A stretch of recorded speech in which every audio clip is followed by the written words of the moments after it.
दोस्तों, चक दे with knowledge में एक बार फिर से आप सभी का हार्दिक स्वागत है।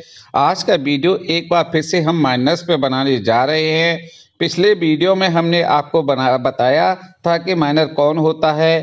तीन तरह के गार्जियन यानी कि टेस्टामेंट्री गार्जियन, लीगल गार्जियन और नेचुरल गार्जियन कौन कौन से हैं, किस तरीके से हैं। इसके अलावा हमने आपको बताया था कि मैरिड माइनर गर्ल के केस में कौन गार्जियन होगा, विडो माइनर गर्ल के केस में कौन गार्जियन होगा, एडॉप्टेड चाइल्ड के बारे में कौन होगा, मुस्लिम माइनर के केसेस में क्या होता है। ये सारी इन्फॉर्मेशन हमने आपको अपने पिछले वीडियो में दी, तो अगर आपने वो वीडियो नहीं देखा है तो आप उसको देख सकते हैं। अब जो आज का वीडियो है वो भी हमने जैसा कि बताया आपको वो माइनर के ही ऊपर है। तो आज के वीडियो में हम क्या पॉइंट्स कवर करने वाले हैं वो पहले आपको बता देते हैं। पहला हम आपको बताएंगे कि माइनर को अगर लोन दिया जाता है तो क्या होगा। दूसरा हम बताएंगे कि एचयूएफ में माइनर का क्या रोल हो सकता है, कैसे एचयूएफ में क्या होगा उसका। तीसरा हम बनाएंगे कि पार्टनरशिप फर्म के केस में क्या रूल है, माइनर पार्टनर बन सकता है नहीं बन सकता है, क्या उसकी लाइबिलिटीज हैं। चौथा हम आपको बताएंगे कि चेक इशू यानी कि निगोशिएबल इंस्ट्रूमेंट एक्ट जो होता है, निगोशिएबल इंस्ट्रूमेंट के केस में माइनर की क्या रिस्पॉन्सिबिलिटीज होंगी। तो ये सारा कुछ हम आज के केस में आज की वीडियो में कवर करने वाले हैं।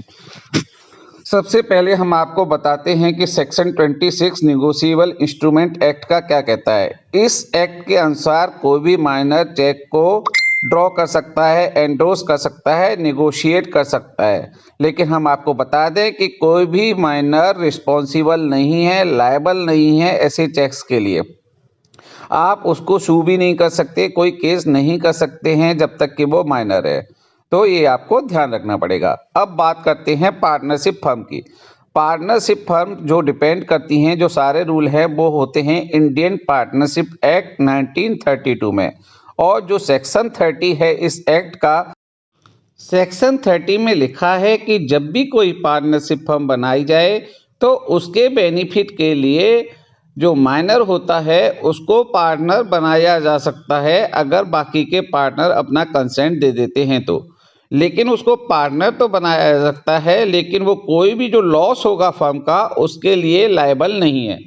अब प्रश्न उठता है कि अगर वो लायबल नहीं है तो क्या वो मेजर होने के बाद लायबल रहेगा। तो हम आपको बता दें कि इसमें दो क्लॉज हैं। अगर वो मेजर जब भी हो जाता है यानी कि 18 साल का हो जाता है उसके 6 महीने के बाद, या फिर जब भी उसे पता चलता है कि वो पार्टनरशिप फर्म में बेनिफिट ले रहा है, जो भी ये इंसिडेंट बाद में पता चलने के बाद या फिर मेजर होने के 6 महीने बाद, 6 महीने तक तो कोई भी कुछ भी नहीं कर सकता। तो यहाँ पर उसके लिए माइनर के लिए एक बेनिफिट है कि उसको क्या करना होगा, एक पब्लिक नोटिस देना होगा। उससे उसकी कोई भी लायबिलिटी नहीं रहेगी एज ए पार्टनर। अगर वो ऐसा नहीं करता है तो फिर उसको लायबल किया जा सकता है कि उसको मेजर होने के बाद पता चल गया था, इसलिए वो लायबल रहेगा। तो ये रूल रहेगा पार्टनरशिप के जो फर्म होती है अगर उसमें कोई माइनर पार्टनर है तो। अब हम बात करेंगे कि माइनर एजेंट बन सकता है या नहीं बन सकता है। तो हम आपको बता दें कि माइनर किसी भी प्रिंसिपल के लिए एजेंट बन सकता है। ऐसा कोई रूल नहीं है कि माइनर एजेंट नहीं बन सकता। लेकिन एक बार फिर से वही बात कि माइनर को रिस्पॉन्सिबल नहीं किया जा सकता। जो भी माइनर करेगा प्रिंसिपल के लिए, थर्ड पार्टी जो होंगी उनको जो भी रिस्पॉन्सिबिलिटी ठहरानी है वो प्रिंसिपल की होगी, ना कि माइनर की। यानी कि माइनर किसी भी केस में लायबल नहीं होगा। जो बैंक की बात करें तो बैंक को भी रिटेन अथॉरिटी लेनी पड़ती है प्रिंसिपल से कि उसने पावर दी हुई है और क्या पावर दी हुई है।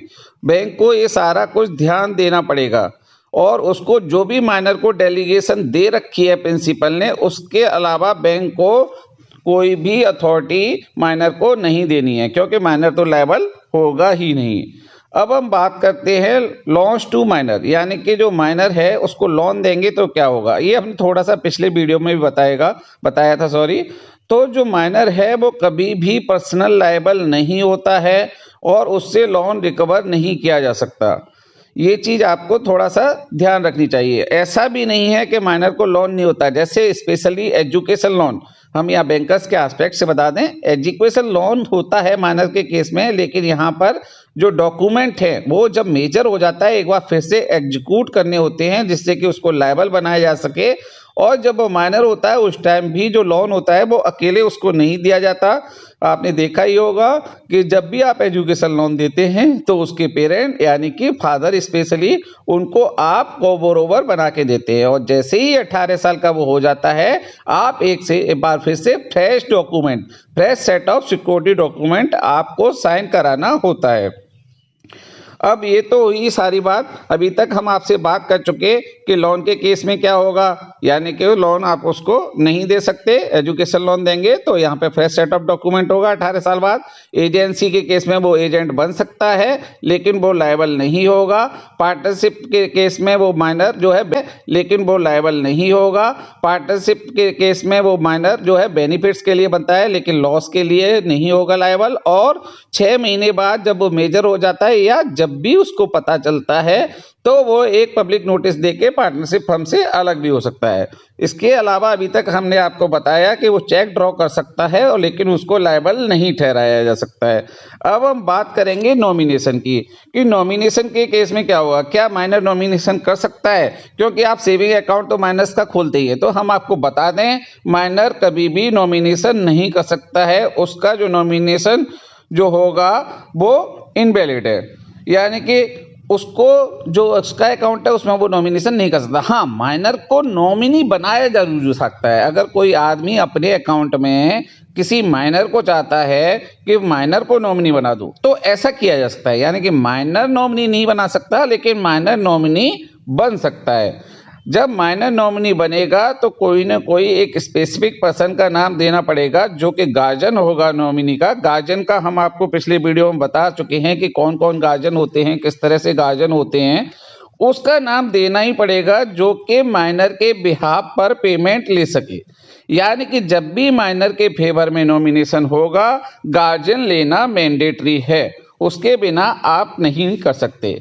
अब बात करते हैं HUF यानी कि हिंदू अनडिवाइडेड फैमिली के बारे में।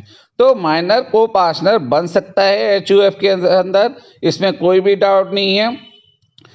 तो ये जो उसका शेयर रहता है, उसकी जो प्रॉपर्टी का शेयर है वो लायबल रहेगा। इस केस में थोड़ा सा है, जो लोन लिया अगर HUF पर्पज से, समझ ना, तो उसकी प्रॉपर्टी का जो शेयर है वो लायबल रहेगा, वो रिकवर किया जा सकता है उसकी प्रॉपर्टी से। लेकिन हाँ, अगर पर्सनली बात किया जाए तो पर्सनल लेवल पर कभी भी किसी भी केस में माना नहीं होता लायबल, और HUF के केस में भी वो नहीं होगा। तो ये था हमारा अभी तक का माइनर के ऊपर वीडियो। हम आपको आगे भी माइनर के बारे में बहुत सारी चीज़ें बताएंगे अपने नेक्स्ट वीडियो में, जो हमारा माइनर सीरीज का 3rd वीडियो रहेगा और लास्ट वीडियो रहेगा। पहला वीडियो भी बहुत इंपॉर्टेंट था, उसको आप देखना ना भूलिएगा। तो माइनर से जुड़ी हुई इंफॉर्मेशन के लिए आप हमारे चैनल पे आ सकते हैं। अभी हम बैंकिंग की पूरे ही टॉपिक्स को कवर करेंगे। धन्यवाद।